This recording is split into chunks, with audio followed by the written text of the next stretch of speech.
happy August. And the primary is over. Yay. No. Yes. So how many days? Is it 88? Is it 89? I don't know. We have less than 3 months until the election. So thank you all first for voting, for being engaged. And I'm sorry I did not send a reminder this week. I flew to Dallas and helped my son and daughter-in-law move in from Tuesday through Friday. He's going to grad school in Waco. So I took a little reprieve and helped unpack. And I don't know that I got rest, but it was a change of scenery. So I don't know, like updates for legislatively. The Legislative Coordinating Council continues to meet monthly. We're scheduled to meet on Monday. I think it's the 17th. Is that the date? I think it's the 17th at 2:00. And interim committees are starting to meet here and there. So you can watch the calendar, and those are listed as they are being scheduled. And really, I mean, this is like boots on the ground going to the election. I am cautiously optimistic. I felt really good about the constitutional amendment. I kept saying I feel like it's going to be a no, but I didn't think it was going to be as strong as it was. So I think that was really good. And I actually, as I've been traveling, and for those in my district, I sent a postcard talking about, voting for about the constitutional amendment and some other legislative highlights. And I actually had people call me and were asking about, what is the makeup? How do they do this? And I was kind of sending them to resources. So I thought that was really good. And, I continue to campaign, travel the state, raise money. And we have a coordinated campaign that is kicking off for all of our statewide and House races. And I would be happy to answer questions. But yeah, I just kind of doing my thing. I'm thankful for my staff on the official side that are kind of helping with all of the legislative things, making sure that all of those trains are running, and I am where I need to be. But I am really, we'll say 98% focused on the election and 2% on kind of that leadership thing. So I'm also very excited. Vote no was so obvious. I don't think that means that forces will give up trying to take away our constitutional rights. But for now, we've got protections in place for another 2 years. And if we do break the supermajority in the House, then we can stop constitutional amendments with our numbers as well. So that would double buy us some more time in regards to the Kansas Supreme Court and the Kansas Constitution. We have the House leadership in our caucus has met and made our assignments, as the Republicans have as well, for our interim committees. So those are going to start. I've had one of my chairs try to set up a meeting for our government oversight committee that keeps getting pushed off. So I think people are busy with election season. So it'll be interesting to see how many of those are going to take place before the election. But the one that I'm on that's not a standing joint committee is going to be the Protecting Kids from Online Harm Committee. We had a bill that was they said that that's what the bill would do, but it was really driven by big tech and trying to sell not only app device to do age verification, but in my opinion, it just allows for so much data collection on our kids. So whatever approach we have to this has to be driven by the interests of the children and not the technology itself. So I will be very interested to continue discussions on that issue. There is major bipartisan opposition to the bill that came forward last session, which is why it didn't go anywhere. And I think the conversations are going to be very interesting on that. My son starts high school on Wednesday. We had our back to school night last week, and so we got the first display of the cell phone policy. I do think I want to do maybe a little trailer bill or something to clean up a couple of things that I think are issues for our school district. But I also, it'll be interesting to see how it goes and the approach that each family takes to this, because the school district's policy says you have to leave it in your leave it at home, leave it in your car, or in your school issued locker, which I just learned this week that you have to sign up to get a locker. So it's going to be very interesting. There wasn't a lot of grumbling. I was among the freshman parents, so we're more used to this because the middle school had more of a ban than the high school did. So just see how we navigate it. But the way that we'll communicate during the day is through email. So just gonna keep an eye on that and see if there's any cleanup we need to do, because I've also heard from a parent who is trying to get into their child's 504 plan so that they can listen to music while they're going between classes. And to get something like that, a 504 plan is pretty involved. You have to fill out quite a bit of paperwork between the family, a physician or medical professional, plus the school. So maybe there's a little cleanup we can do to make not so much administrative burden on the family and the school, in order to make those exceptions for kids that just, that's a pretty small need and should be a little bit easier. So good intentions on, we don't want kids to be distracted, but to see it actually play out is, I'm keeping my eye on it. I'm trying to think what else we have going on. In the coming weeks, I think it'll be just keep your eye on the interim calendar and see what committees can get moving. We're not doing we've talked about this last month, we're not doing as many committees this time. So that, in my opinion, is probably a good thing. And I will also be very interested on, I'll be returning to the special budget committee, but it'll be fascinating to see how we do that when we don't know who, the governor and the new agency heads won't be coming in. So we're going to be meeting in the interim to develop a budget for people who aren't there yet. It doesn't make sense to me, but we shall see how that process goes. What questions do you guys have? Thoughts on the primaries, looking ahead to November? Also, our latest Supreme Court justice was sworn in. It was a private ceremony, but I don't know that everyone knows, but he's from Lenexa. And so Judge J. Ram, I'm very excited. I think he will be a great voice on that Supreme Court, and he is one of our own. So I think that's kind of cool. Yeah, it's very cool. Okay, so we have Johnson County Democrats have a unity party tonight, and I was just wondering if you guys were going. That's everybody in the room. I will be there. Okay. I was at the Wichita Unity Party yesterday. No. How did that go? It was good. Yeah. Yes. Was there a lot of people? There were the state committee. I think we had 104 delegates who were there, and I don't know how many. Some of those were online, but it was a good crowd. And then there were more people after kind of the state committee that came for the kind of rally, and we had 2 U.S. Senate candidates who spoke, and then they endorsed Hamilton, and Sam, who was running for Secretary of State, did the same thing. And then there was someone from the Skoog campaign who also did that for Cindy. Oh, very cool. Yeah, it was good. Okay, I don't know how formal or informal it's going to be tonight. I want to tell everybody to wear bug spray in case we do get forced outside, because we have sold out all the tickets and people are just going to come, like me, because I didn't sign up, but I'm coming. I'm glad you didn't sign up. Yeah, so wear bug, like lots of mosquitoes. So. And for those who don't know, it's at Limitless. Is it brewing or brewery? Yes. Limitless Brewery. Here in Lenexa. So 95th and fun little casual event tonight.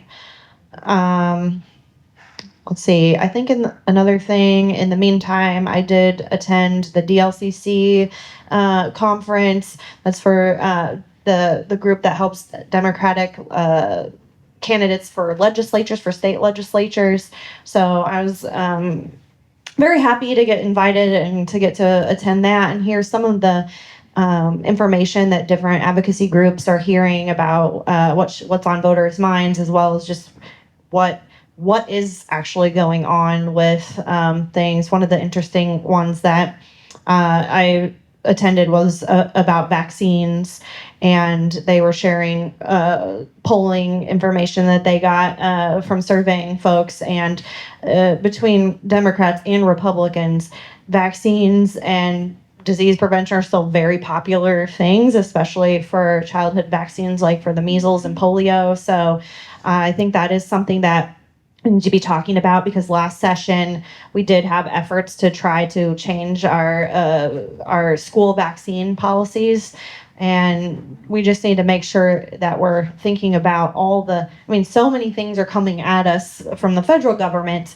and then they seep down into the state government, and we need to make sure that we're communicating how it is impacting people, because these are all really close votes that we've been able to stop some of it, and some things have gone through. And I think it's really important to let people know that even though every organization pretty much is here, people are tired of hearing about Trump, but people need to hear how these federal and national policies are impacting our day to day, because it's a lot. I was going to say, along those lines, is there any, excuse me, any pushback on the removal of power from state health officials? I don't think we've seen I don't think we've that. seen it. 'Cause we did do that here in Kansas, and a number of states have taken away abilities for governors to address pandemic and health related responses. So we did make some changes to that in 2022? I Or think it's 2021? 2022. And it really pushes it locally, so your county commissions have more of a say. But I think it has been working for the most part, I feel. And especially like with the World Cup when it was here, that was a big discussion, making sure that they had the flexibility, like if there was no issue, but that was something that they were working with and collaborating. So, yeah. Okay, going off topic here a little, but it's important. The vote no in November, and with the executive order that President Trump just put out saying, Antifa are terrorists, and we don't know what Antifa is. It could be just people that are out protesting, or it could be Democrats. It really could. So I can't help but think of the relationship between what's going on November 4th. The amendment is to not allow, it changes the Kansas. Residency. no, it changes the language surrounding citizenship and voting. And in the way that this executive order came out, it was like, you are not a citizen if you are a terrorist. And if we can't, you know what I mean? So it's starting to come hand in hand. So the issue that the Johnson County board, executive board, us volunteers, Yeah. is should we put it on the voter guide? Because the way it's like a catch-22 as well. Yeah. Because the Republicans are saying, oh, now look, they want people that are illegally here to vote. If you vote no on it, and if it wins, I mean, we're gonna get blowback either way. So I'm not familiar with this executive order, so I'm gonna have to look into it. Was that this week? Yeah, or- it happened yesterday. Oh It happened- geez. Oh my it gosh. happened, Okay. like, Well, I haven't seen this, but there are other concerns about the constitutional amendment that's going to be on our ballots in November, and how it impacts college students and military that are away as well, because it delves into residency, not just citizenship. So it's uncertain exactly how it could be applied, because the intent is just to say that you have to be a citizen to vote, but the Kansas Constitution already says that. So what is this extra language in here? What does it really mean? And I don't know. I'm gonna vote. I voted no on this in the House, because I don't think it was. I just don't think it was needed. But it is. They're relying on semantics here, Yes. and that makes it very confusing for people. And Always. what are you really voting for on this one. And I guess the question is gonna come to you guys as well, because you are leaders in our party. You know, they're gonna ask you, do you think that we should put this on the card? On our voter guides, you know, the things that we walk around with, Yeah, absolutely. so. Yeah, I mean, I think whenever You don't have to you're- answer me now. Yes, but I'm I giving you a think heads about up. Just I'm giving you in- a heads up. Yeah. in general, I think if you are trying to change the Constitution, like, you need a very good explanation of why. And when we voted on this in the Senate, in the House, like, there was not a compelling argument of why we needed to change it, because currently it is illegal for someone who is not a citizen to vote. And actually, as I've been traveling the state, I don't know if you remember when Kobach went and he found all of these people who were it was like 7 people and like 2. I actually met one of those people as I was traveling this state, and he was 16 and he voted. It was a different county because he was in school or whatever, and it's provisional. And he was absolutely, like, he was voting legally and all this, but he still has repercussions from that. Like, it is on his record, and he had applied for something federally, and they're like, so it says that you tried voter fraud. And so I think there's a lot of unintended consequences when you're looking at these. So again, I think if we are looking at changing our Constitution, we need to be very cautious because words matter. Well, and when we were debating this bill, or this constitutional amendment, you're gearing up for Trump to unleash ICE on his own, in his own communities across the country. And so it was playing into the national rhetoric against immigrants in general. So that's another thing, is that the amendment is being used to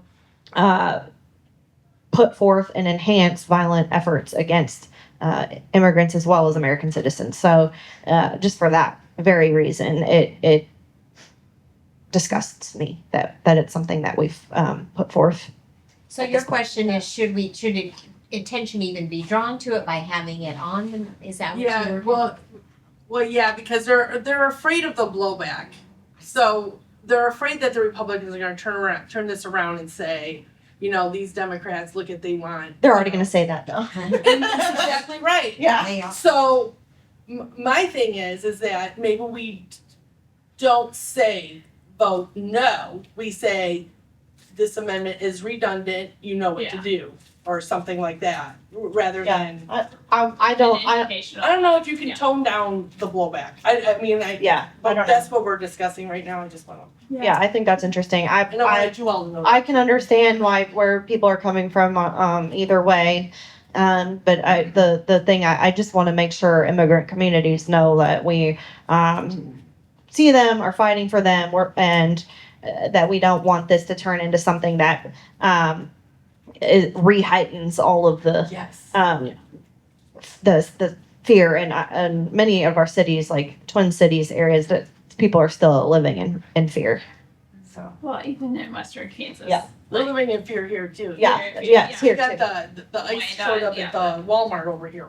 Yeah, so Arresting people in the parking lot that were brown. It's just disgusting. What is happening in western Kansas, in those meatpacking areas?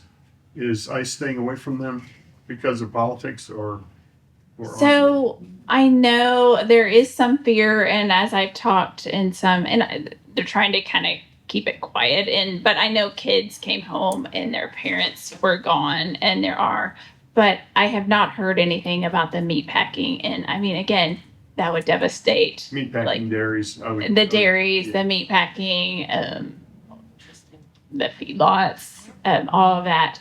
I did not see it when I was there and here, but when I was in Colby, one of the restaurants had been raided the night before, and the community was really heartbroken. Like, they were uneasy about that, but it seems like it's not an everyday occurrence. Probably kind of like here, like you see it at the Walmart or like the Mexican restaurant, like occasional, but it's not like the Twin Cities. So was the local reaction though, ain't it awful, or was it yeah, No, it was, these are our community members, and they were really devastated by it. will it affect how they vote? That's a better question. That is, yeah, Are they putting it together though? Are they just I don't kinda know. like, There they'll never was- vote for it? yeah, and there's a lot, and I try not to be on Facebook, but I get on there occasionally. But after the election, there's like, 60% of Kansans voted no on this, but yet they voted to send the people who put it on the ballot back. And there is that Right. disconnect. So, how do we have those conversations? And I honestly think part of it, again, I mean, we have a small crowd here, but we are here, we show up, we talk about what is going on.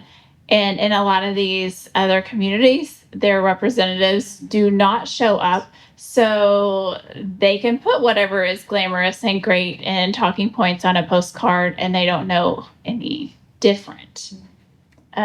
So, and I think I commend the House and Brandon on having, it's 103 candidates. I mean, that's the most. So out of 125, like, we may not win all of those, but it is highlighting that there are other options and different perspectives. So I think that is helpful. Mhm. And people, and like the Democrats in Western Kansas are campaigning. I was with Lori Wood, who's running for state board, and she has been all over the place because, I mean, a state board is 4 Senate districts. And when you're in Western Kansas, those Senate districts can go from Salina all the way to Colorado. So, I mean, that's a lot of space that they're covering. I think also looking to the election, we want to make sure people feel like they can safely get to the polls. That I am concerned about some things we could see nationwide. So we need to be vigilant of that, and not only encouraging people to vote, but making sure they feel like they can show up and vote. There were just some little sus things about the mail ballots and things that I am a little concerned, and I don't like to sow any doubt into the safety of our state elections, because they are safe, they're secure. Scott Schwab does a great job. This is more to me coming federally, and so I had friends in Michigan. They do the what's it called when you see your mail in your emails before it arrives, like you like see a picture of your mail that's coming that day. I can't think what it's called now. That was in their, they saw their ballots in informed delivery, in their informed delivery, and then they never came. They didn't get their mail ballots, and so I find that concerning, and I don't know how widespread that is. That things happen, but just making sure that people really go the extra distance if their ballots don't come, informing them they can still show up and vote on a provisional, things like that. Like, see it through, make your vote count. We might have to do a little bit extra effort this time around.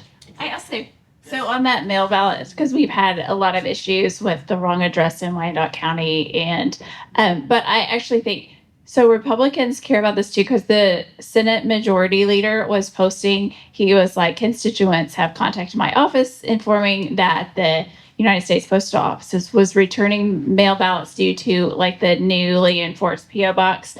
And so I was very happy that he was also trying to solve this issue and reaching out. And so that made me proud.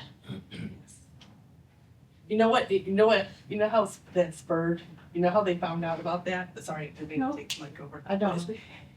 Okay, so we were on our Facebook, me and my friend, okay, and she goes, "Did you see this?" And she called the Wyandotte election office and asked about the PO box. You know, she read off the address and she said, "Why was my mail ballot returned?" It wasn't really hers, but anyway, they were like, "Oh yeah, we got rid of that PO box." You know, blah blah blah, and she was like, "But it's on my ballot," and it was returned to me.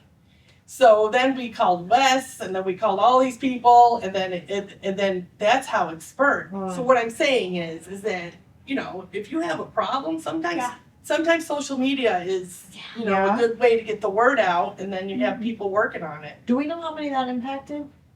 I don't know. Small. But yeah, no, like as we see things, like I think we highlighted and like we try to solve problems, Yeah. and we should all care that ballots are not making it and being counted. Especially our Democratic neighbor Ryan Carlin. Yeah. That was kind of Yeah. huge for us. And I would say, Elise, you may know that, was it 54% of Democrats voted? Yes.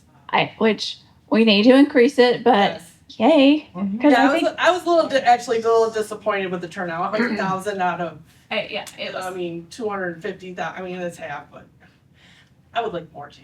Yes, please. I will say this, though. Yeah, at least the precinct You do that little. that I was working at, we had presidential election year turnout levels. that's Wow. great. It looked like the pictures I was seeing on just casually on social media. Polling places had lines like on the primary day, so that's good. Yep. I voted early.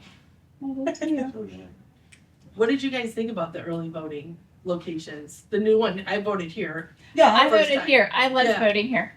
Yeah. So it was at close. the Johnson County changed its early voting locations. The good thing about it is that they made it so that all early voting locations also have a drop box, and they're all at county libraries. And they expanded to DeSoto and down at Spring Hill where they were very dry for early voting. So that was a good thing.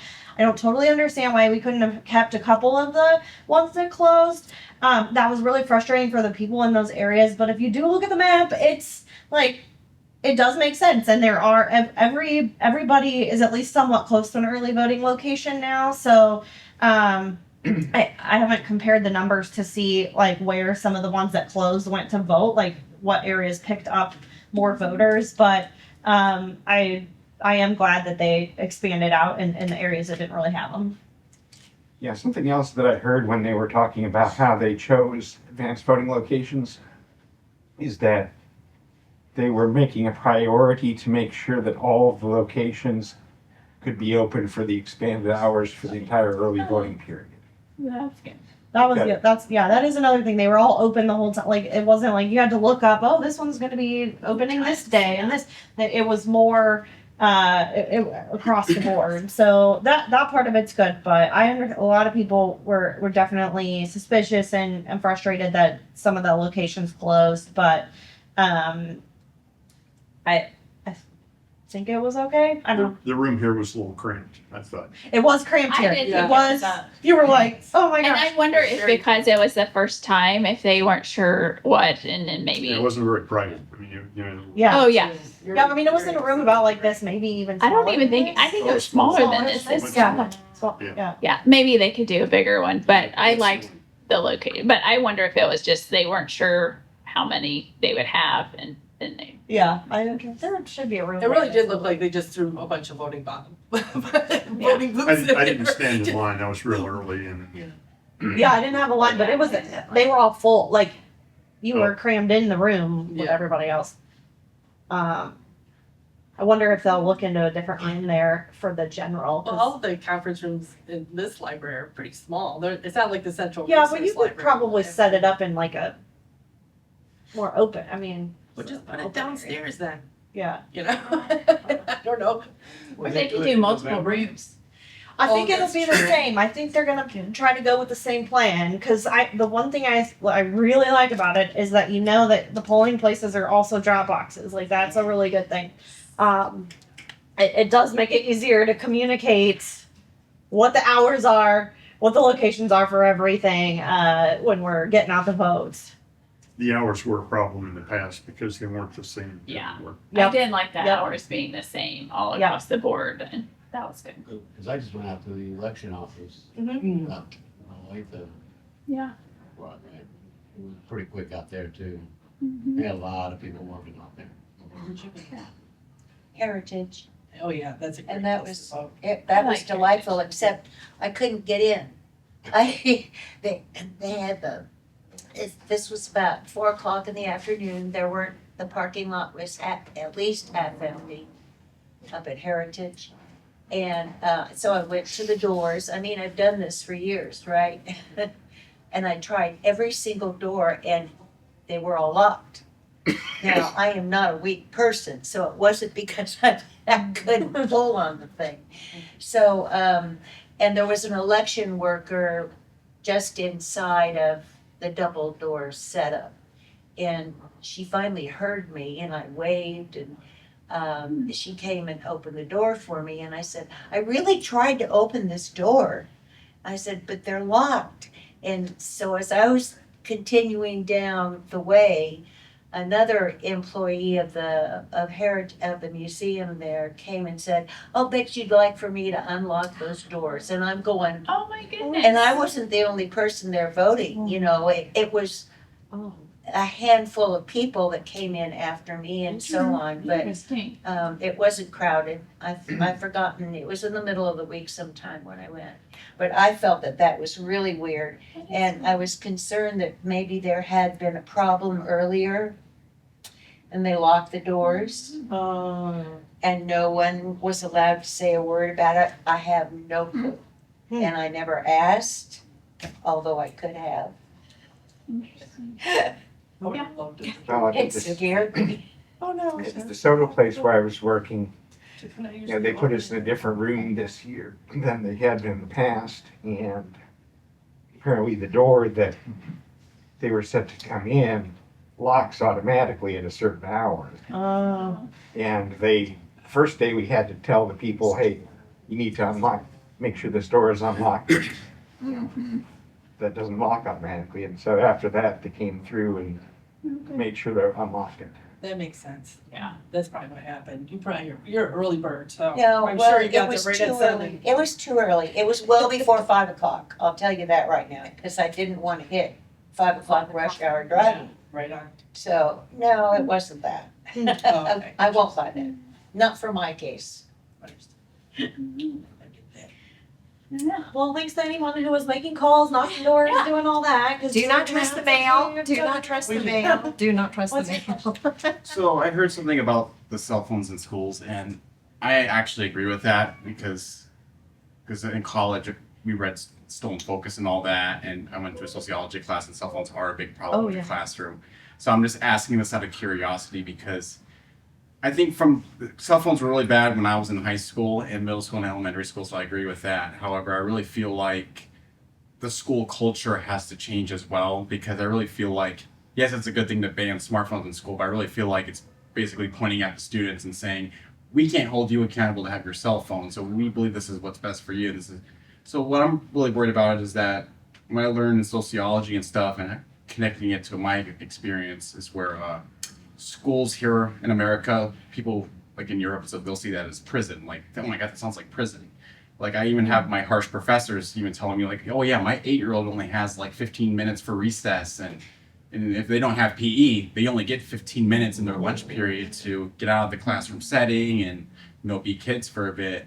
So I was more wondering about, is there any more ideas to change the school? I know with the Republican supermajority, it's basically impossible, but have you guys even as Democrats, even thought about how the school culture can change a bit where kids might be even more willing to go to school and kids are more willing to follow the rules. They feel like they're more in a safe space than a monitor and stuff. I'm sorry if it's a stacked question, but I do agree with the cell phone thing. I just think we also, if we're going to ban smartphones, because I think in high school I think the rule's a little too cruel, but are we doing anything to change the school culture as well? Yeah, I think that's a great question. And I mean, we were on opposite sides because I supported it and Joella didn't. And I think we agree on most, we think they should not be in there, but probably the implementation probably could have been better. But so I served on the mental health, the Blue Ribbon Task Force for Mental Health and traveled the state looking. And so there are some schools, and again, I think this is a local control issue. And I think we saw schools who were already banning cell phones and they were trying to change that culture. I mean, they had games and they had, times available. And it's very different in rural communities versus like the urban setting. But there are schools that are trying to do that and changing. And I hope that we'll see some more of that. Like, as I've talked to people, they're like, okay, if I don't have my cell phone, then I'm pulling out, which I know I am terrible about, pulling it out to kind of fill that time or go through my email and stuff. But if you don't have that, then you're going to have that face to face, and maybe it will kind of spark some of that. But I think there are schools who are doing some great things. And that's what I saw, as I traveled the state. I was actually reminded when I was in Colby because someone was like, oh, Ashton. And I was like, who is Ashton? Like, I was like, okay, can I get some more reference? But this was a kid who went around interviewing his community and like, what can we do better? Like, I want to stay in Kansas. I want to do this. Like, how can we prop up our community? And he was going out talking to farmers on their combines and stuff. And so I think you're seeing some of that, but hopefully, having that distraction away will help. And I think even hoping that kids also are like, okay, we don't have, and I'm saying kids like young adults, but say, okay, we're going to fill this time with something else. And really taking that. But there are some really good things. And I know that there are kids, especially in Johnson County, who are mad at me. I had one yell at me at the Capitol the other day, and I was like, absolutely, you can be mad. And yes. So I think it's looking at technology in our schools isn't just how the kids are using it, it's how it's being used in total. Because for me, we can get the software on our son's phone and he can't do anything except do calls and texting during the day anyway. So now he has to get his computer out, send me an email if he needs to be like, oh, this thing got canceled. Yeah. And he's way more tempted to get on YouTube on his school issued device than he can't get to it on his cell phone. So there's probably a little too much access to things that are easy distractions. And the other side of that is our kids are being constantly surveilled in schools. There's cameras everywhere. We put $10 million. We took away the Safe and Secure School grant, gave a $10 million to Chris Kobach to issue grants for the Zero Eyes, which I see Bonner Springs has adopted. This is AI surveillance of our kids looking for guns. And these programs, they make mistakes a lot. And so a child has been tackled in his school put on lockdown over a bag of Doritos. That is also really bad for our kids to be under constant surveillance. So if somebody says, oh, I saw this kid over here with a cell phone, we can now go to the police, pull up the camera and see if they had a cell phone. That could take it way too far. So I think the technology it's not just that our kids are overusing it, it's being overused against them too, because at Shawnee Mission West, they said, one of the assistant principals was like, kids, you're going to make mistakes. We learn from our mistakes, but our kids aren't allowed to make mistakes. They're being watched to the point of something that could have just been a discussion among friends to the point of, now they're in big time trouble because there's video of what you just did. So there's that pressure on them as well. And I think there's a lot more we can do. And I think it could be incorporated into the online safety discussion that we're going to have in our interim committee, because it's not just finger wagging at children and parents. This is how technology is impacting us every day. And my kid, Gen Z, the generations coming up after that, they have an online footprint since the day of their birth. The data is being collected on them. They're social engineered. We know everything, what their behaviors are, and that is how do we navigate that into the future? It's just such a good point. And I don't think kids should have cell phones in the classroom. I certainly, I'm glad that they're not in the lunchrooms, honestly, so that they're talking to each other. But I really don't think it would be a big issue to send a quick text in a passing period. So yeah, that's just my thoughts on it. But I don't think we've gotten it all right. We don't have it all right. I also, so as a mom who my son is in Madagascar and he's been there for 2.5 weeks and I have zero contact to him because his cell phone is in San Diego. And I am just like, I talk to my kid or text him like every day, and it's been like 3 weeks. Unfortunately, like we did get an email from like this group that he's with, and his little comment was like, "Wow, Mom, it took you 2 days to find someone in Madagascar that you had a connection." So I was getting pictures of this like proof of life, but it's like I absolutely feel you because my son's in the military and he's in Poland, and I'm just like, when are you gonna call me? You know, when are you gonna call me? You know, what's going on? You know, I still have to find my iPhone and thing in. I know. You gotta know where he's at. Yeah. So if interaction is one of the goals, is there any more plans to like throughout the student's day, it's less sitting at a desk and more of like individual tasks?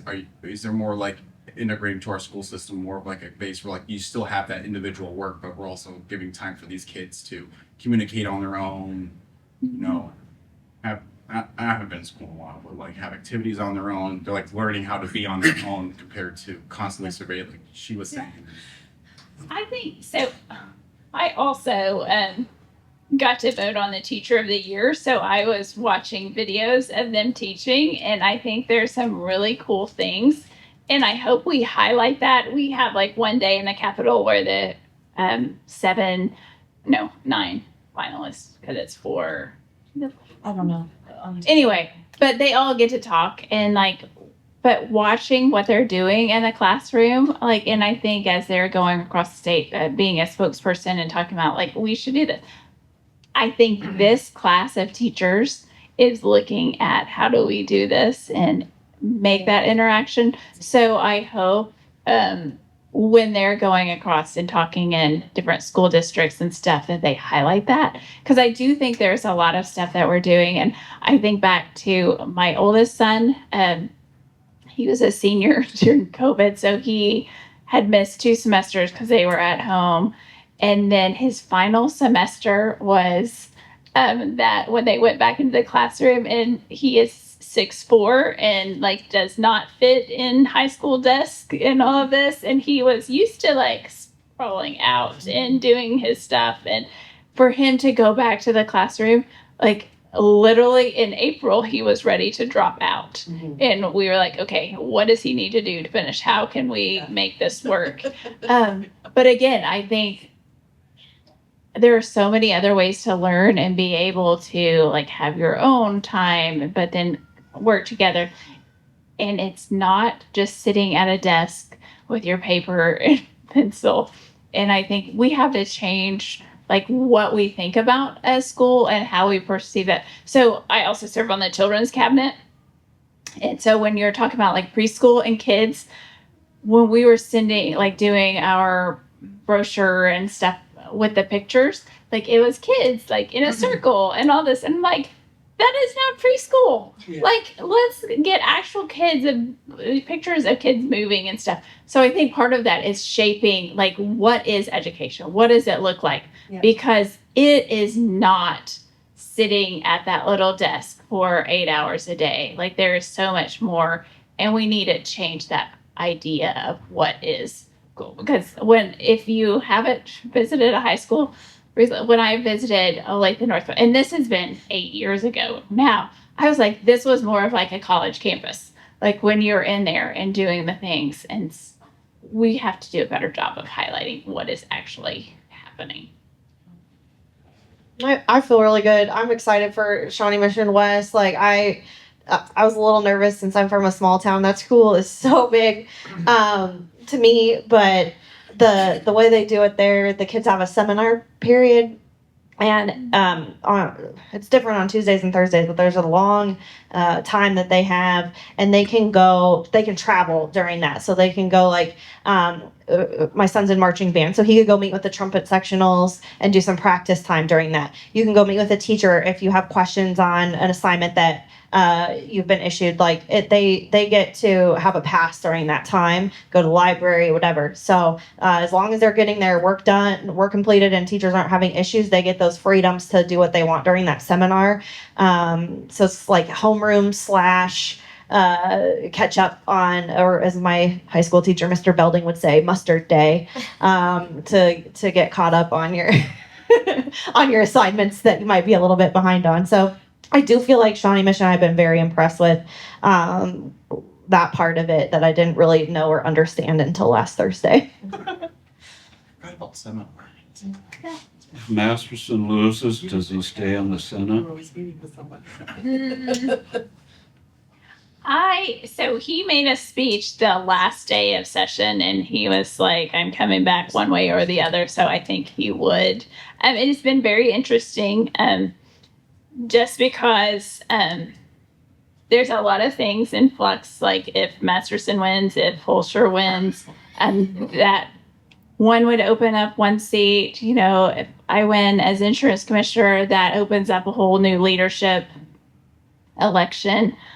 So there is a lot of things, and we actually have those dates tentative for.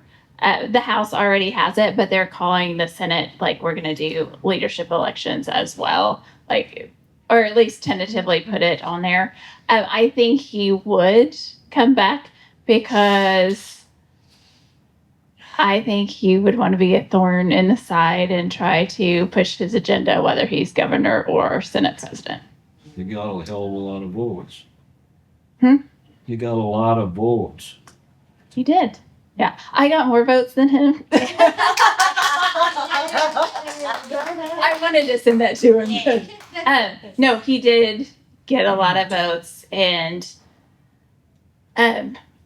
historically, we have not elected two Democrats back to back. So I think we can do that. We can break that, but there is a lot of.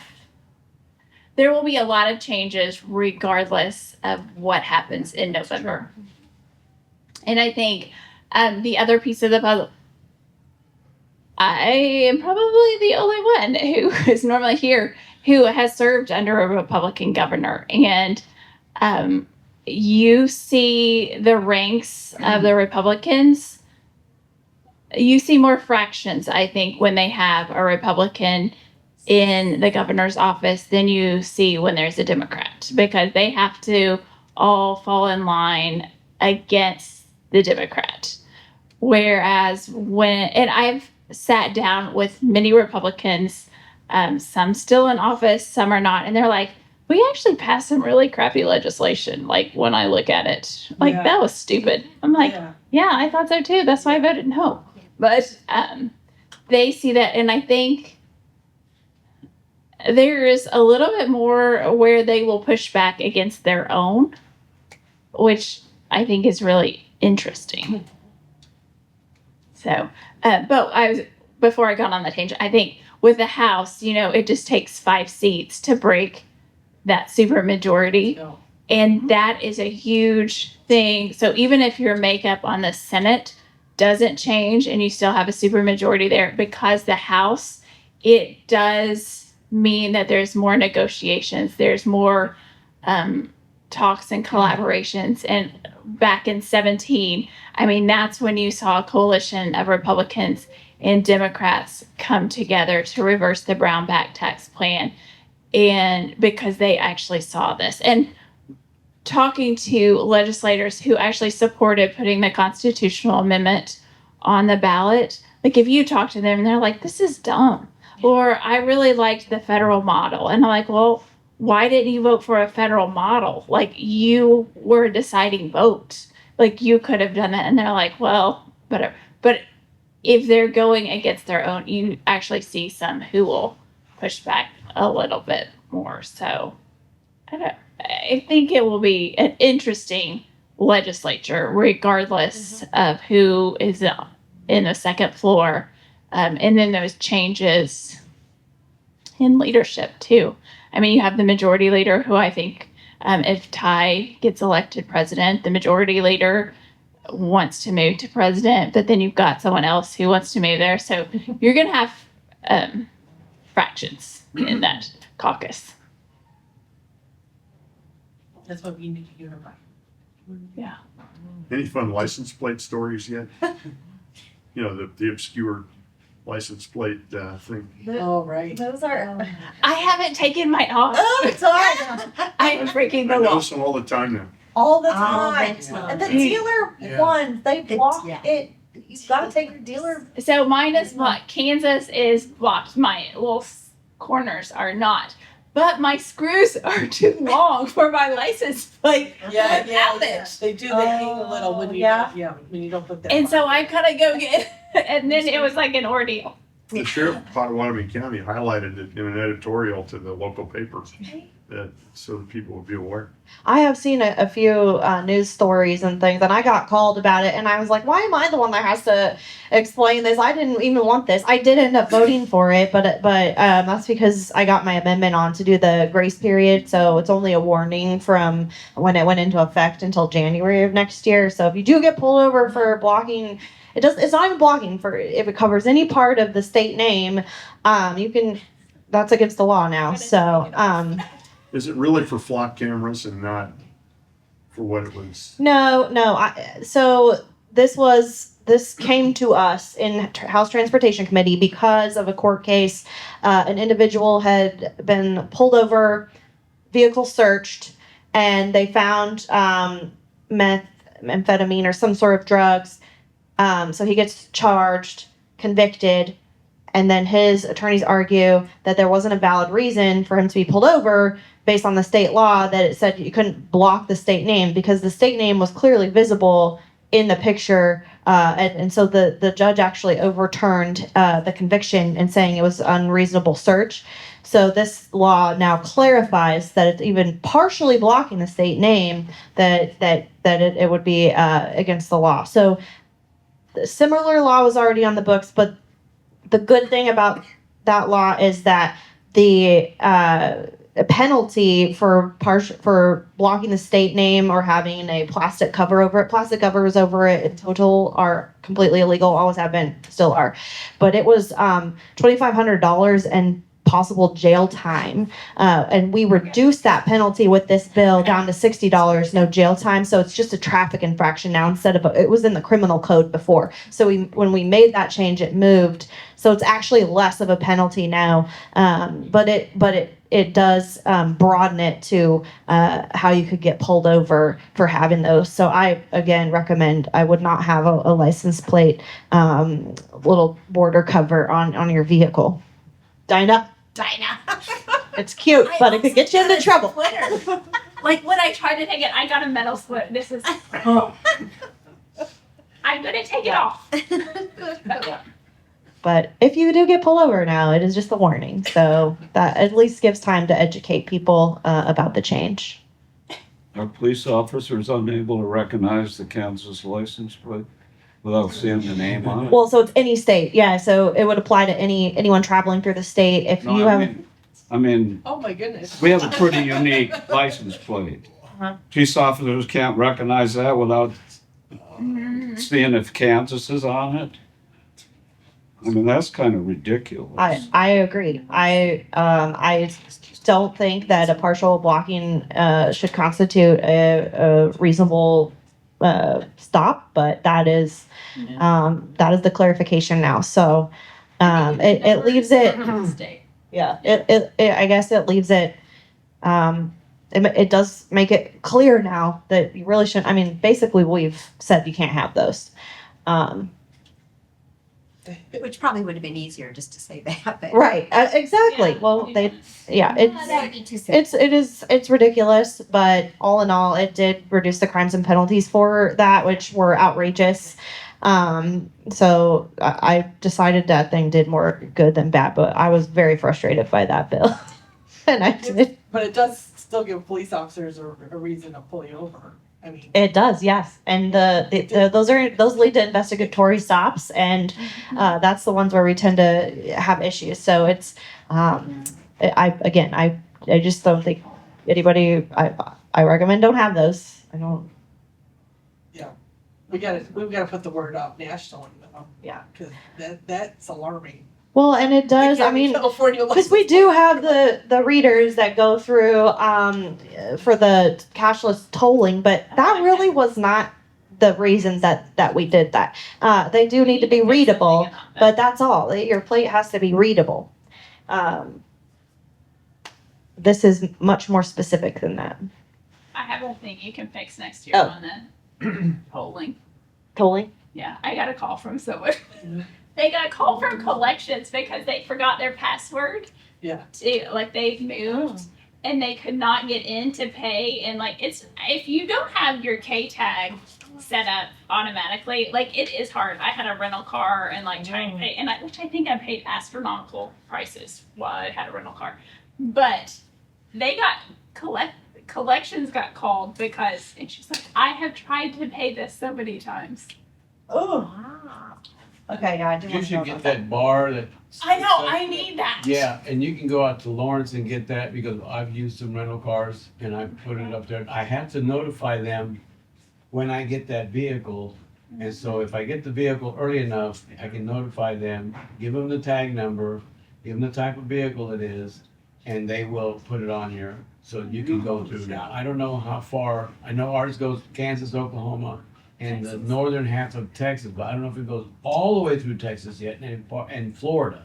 So Oh yeah, I know. now, I don't know, like I said, we went all the way down to Galveston, and I have yet to have received a bill yet.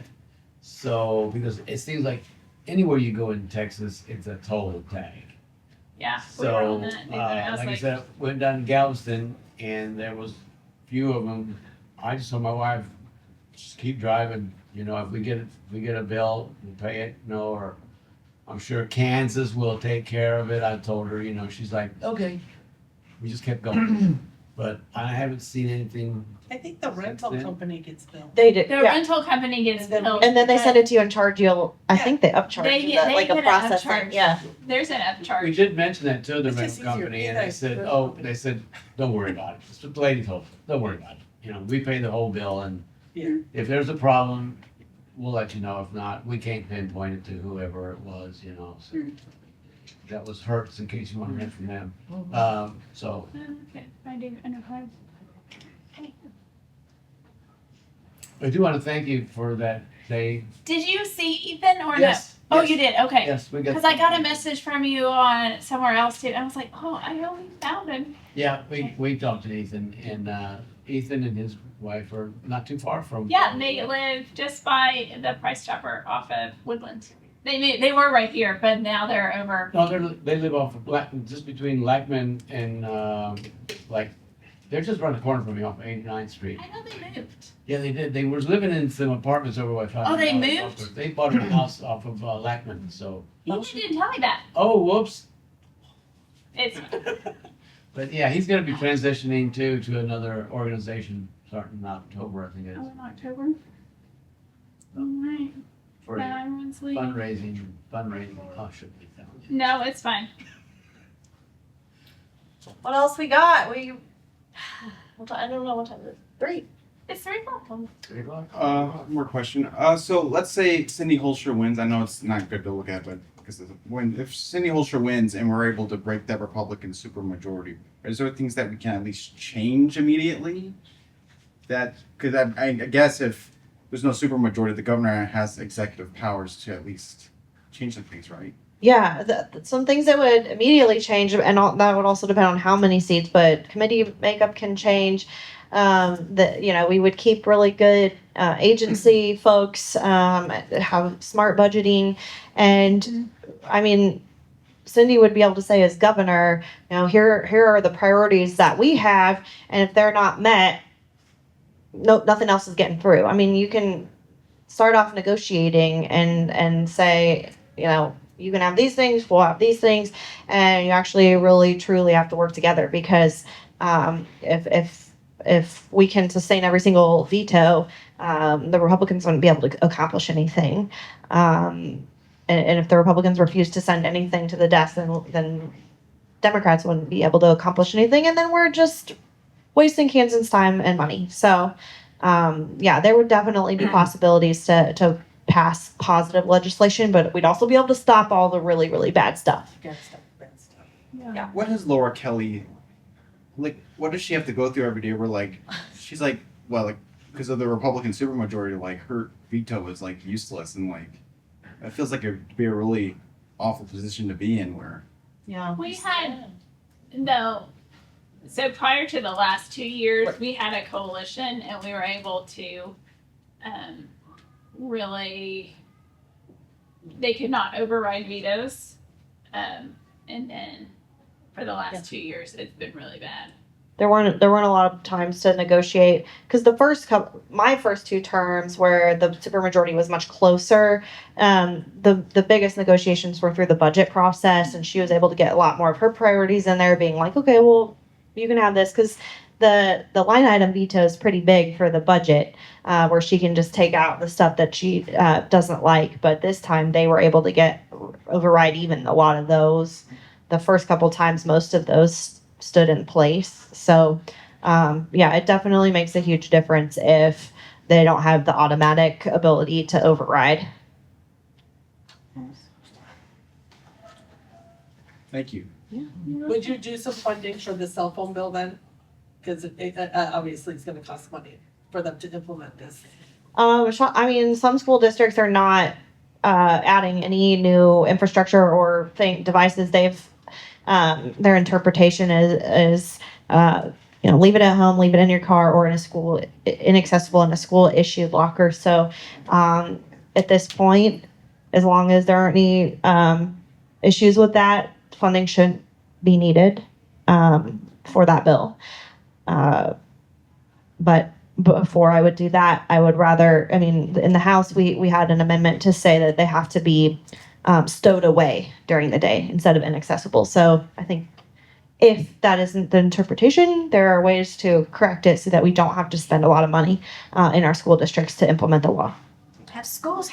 Have you had feedback from schools on the trans bathroom issue of schools that actually did have to spend money on doing anything different, or has there not been much conversation? I haven't heard schools. There was some municipality that was in the newspaper about something, but I can't remember. Where was it? Shawnee. I think so. Oh, I feel like there was in The city of Shawnee. the city of Shawnee. Yeah, the city of Shawnee.